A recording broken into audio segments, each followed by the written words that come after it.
And I put into that group, too, the mind control drug story. Control. Those all happened, I think, within the same 2-year period. That was a very bizarre time. In fact, it's interesting to talk about that now because, Paul Rouse just passed away. Yeah. And Paul was the executive producer for Guiding Light when the Clone Story happened. I think he was for Time Travel as well. I'm not 100% sure on that. But I remember that day when he sat me down in his office, and it was like a Friday, and we hadn't gotten any scripts for the next week. And so everybody was kind of wondering what was going on. I think Kim had some idea of it, but I didn't really know. I certainly didn't anticipate what Paul was going to say to me in the office that day. And he sat there and he told me with his big cigar in his mouth and his kind of gravelly voice, telling me about, yeah, we're going to, Reva, you think Reva's dead, so a doctor comes to you and he tells you he can clone her, and you agree to this. And I said, well, so are we going to have like 9 months of waiting for a new Reva to be born and then have a baby Reva? And he said, no, there's also this rapid growth formula. So we're going to grow her from birth to 40 in 6 weeks, and then Kim will take over the role from there, And at that time, I don't think they had anticipated that she would then, OD on the rapid growth formula and die of old age. But I remember sitting there with Paul, and externally I was going, really interesting. That sounds very unusual. That's very interesting. And internally going, oh my God, what the hell are we talking about? This is crazy, Last night before he went to bed and had this dream of this line, the storyline. Well, Robert, speaking of Olivia, I think you may want to talk to her about those marriages right now. Hello. Hi, how are you? Crystal? Yes. Is that you? It is me. I have a cold. Oh, be still my beating heart. I know. I always get my little heart just flutters when I hear your voice. Oh. I'll tell the world right now I'm just in love with Crystal Chappelle, and I always have been. There, I said it. I think Britt knows that, and I think she's okay with it, but, I'm madly in love with you. I know. Yeah. Oh, what happened is Crystal was drooling on my timeline because she saw that you were going to be on, and then I just extended an invite to her, so that's how we got Crystal. Crystal's one of my favorite human beings on the planet, and I don't like many people, but I adore Crystal Chappelle. So. Oh, back at you. How are you, sweetheart? I'm great. I'm doing great. I just miss you. Are you still in L.A.? I am for a couple more days. You guys don't mind if Crystal and I talk for a minute? Oh, no, go right ahead. Sure. Oh, sorry. No, I have been here for the last 3 months, and I'm getting ready to head back home. This town has worn me down once again, and it's time for me to go back to the East Coast where my heart and soul live, including my wife and son and daughter. So, yeah, I'll be heading out of here on Wednesday. Okay. Well, we'll be seeing you. Was that more information than you were looking for? Not at all. I'm going to fly you back out in February. So. Yeah, we're going to do something together, right? I can't remember. It's this show, this internet thing. Yeah, we're going to do something for the web. Little show called Venice. Venice. That's right. Venice. That's right. He's going to come. We were just talking about that web series. Well, Crystal promised me a scene with Saran wrap. Oh, that's right. You know what? To keep tradition, we have to be contained in some place where there's soap and water and very little clothing. I asked her if we were going to have a bedroom scene, and she said no problem, but you have to play a lesbian. Yeah. I said I can do that. So it's going to be a little bit like the mother in Hairspray. I'll be, like Harvey Firestein. It'll be kind of that kind of a thing. No offense to Harvey, but you'll be much prettier.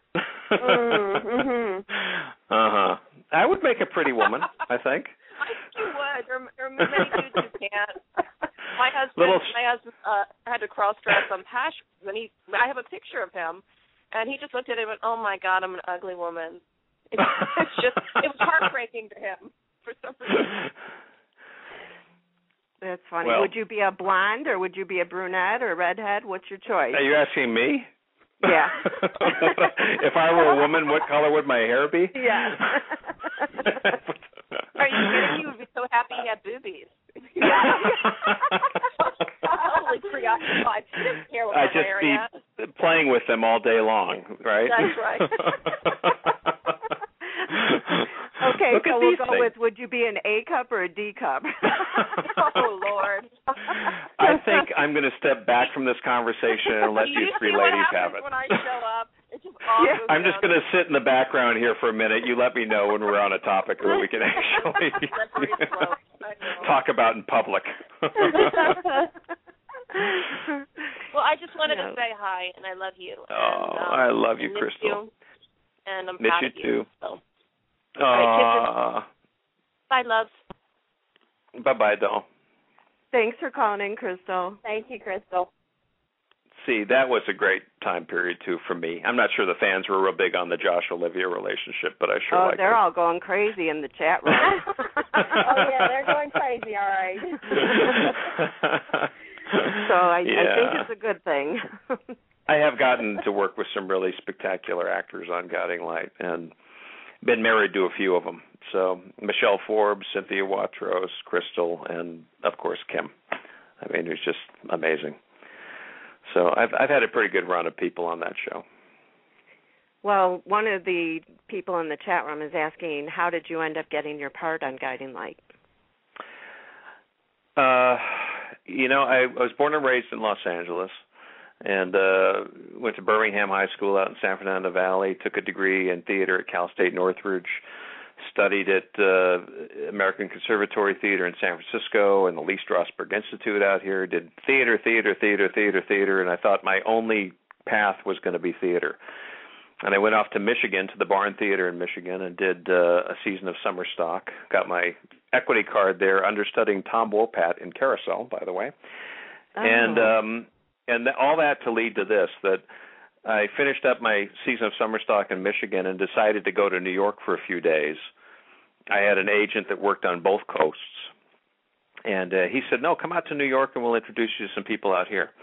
So I went and stayed with a friend, spent a few days there, and I went in for an audition with and met Betty Ray, the casting director at that time, who, again, just wanted, when Betty Ray passed away, that was the end of that whole era of just, she was just an extraordinary woman, and she did some amazing casting over the years, And I read for her, and she said, come with me. And she picked me up, and she dragged me off through the studio to another office, and there was Douglas Marland sitting there.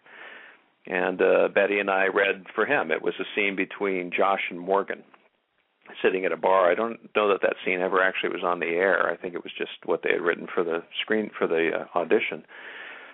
It was about 7 or 8 pages long, and she said, can you memorize this and come back tomorrow and screen test? And I said, sure. And came in the next day. There were 5 other actors there, one of whom was Scott Bryce. And Betty kind of hung out with me and sat with me. I remember we sat and played solitaire. Not solitaire, we sat and played gin rummy, waiting for the screen test to come about. And, we talked about the role and talked about some things. And I screen tested with Jennifer Cook. Bruce Berry was directing the scene. And they called me a few days later and offered me a 3-year contract and a hunk of money to move from Los Angeles to New York. And Scott Bryce was cast from that audition on As the World Turns, on the role he played on As the World Turns. Well, they definitely loved you. Yeah, Betty was casting both. And I asked Doug Marland many years later, I said, why'd you cast me? And he said, you were Josh. He said, we saw a bunch of people, and apparently they had been trying to cast that role for several months, and I just happened to walk in at exactly the right moment. Timing in this business is often the whole deal. Mm-hmm. I walked in at the exact moment where they had run out of time. The character was starting. The character had been written, and it was starting, and they still hadn't cast it, and they had to do it, and that was the moment that I walked in the door, just by sheer good fortune. And they liked what I did, and off I went. I was very skinny. I mean, more so than normal, because I had been doing summer stock for several months, and you don't eat and you're on stage all the time, and I looked a little worn out and emaciated, but they felt that I was the right guy for the job. This poor guy has to eat. Let's get him a paycheck. Well, and they gave me 6 days to go home, pack up my life in Los Angeles, where I hadn't been in 4 months, and move to New York, and I did. Yeah, and my first, I couldn't, get an apartment that quickly, and so I rented a room at the Times Square Motor Hotel on 43rd Street and 8th Avenue. And at that time, that whole area was, sex shops and prostitutes and drug dealers, and that was how I moved to New York. And I had never, ever watched a traditional soap opera. I did watch Dark Shadows when I was a kid. Dark Shadows to me was a whole different thing. Yeah. But I had never really seen a soap opera, and I'd never been on camera. The first time I was ever on camera was for my screen test for Joshua. Wow. And I just had to start learning. And I did. I learned from Chris Burnett and Jerry Verdorn and Tom O'Rourke and Bill Rourke and all kinds of people. I would just watch them and watch them and watch them and see how they did things. Jane Elliott helped me a lot in the first year. Oh, I love her. I just kind of figured out how to do it, Well, I am so glad they cast you. Scott Bryce was perfect for the role of Craig Montgomery on As War Turns, and you were perfect for the role of Josh Lewis. No doubt about it. And talking about humble beginnings where you had to live when you first moved to New York, that's that really kind of puts a lot of things in perspective. I'm sure. I finally found a one-bedroom apartment down in 10th Street between 2nd and 3rd, which also seemed to have lots of prostitutes around, and paid $550 a month for a tiny little apartment that was only a one-bedroom because they had put up they had added a wall to make it appear that there was an actual bedroom over there. And you'd walk right into a kitchen that was made up of this tiny little stove and a tiny little refrigerator and about 4 inches of counter space. That was what you opened the front door into, and you had to sort of move sideways to close the door in the bathroom. Oh my God! And there were a lot of cockroaches. Remember, lots of cockroaches. Oh no! That was my big, wow, I'm a big soap star now. That's how it started for me. Well, I'll tell you, I'd rather have the prostitutes than the cockroaches. Well, you can say that, but if I said that, I'd get in trouble for it. Yeah, true. There was a scene too where you had 2 ladies of the night come to your house in Guiding Light. What was that? I said there was a scene I was watching on YouTube where you invited 2 ladies of the night. I don't remember that, but there's a lot that I don't remember about that show. People often say to me, hey, and I think this is partially because of YouTube, they'll say, hey, do you remember that scene where you blah, blah, blah? And sometimes I'll say, I don't even remember that storyline.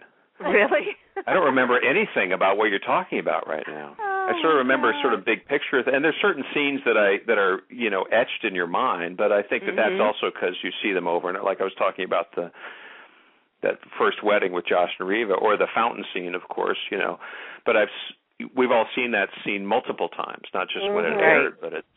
It was used in the show. I happen to be looking at an odd one then, because it says, Guiding Light, Josh Lewis hires working women to talk, and here walk in 2 ladies of the night, and they're wanting to do other things than to talk. It was funny.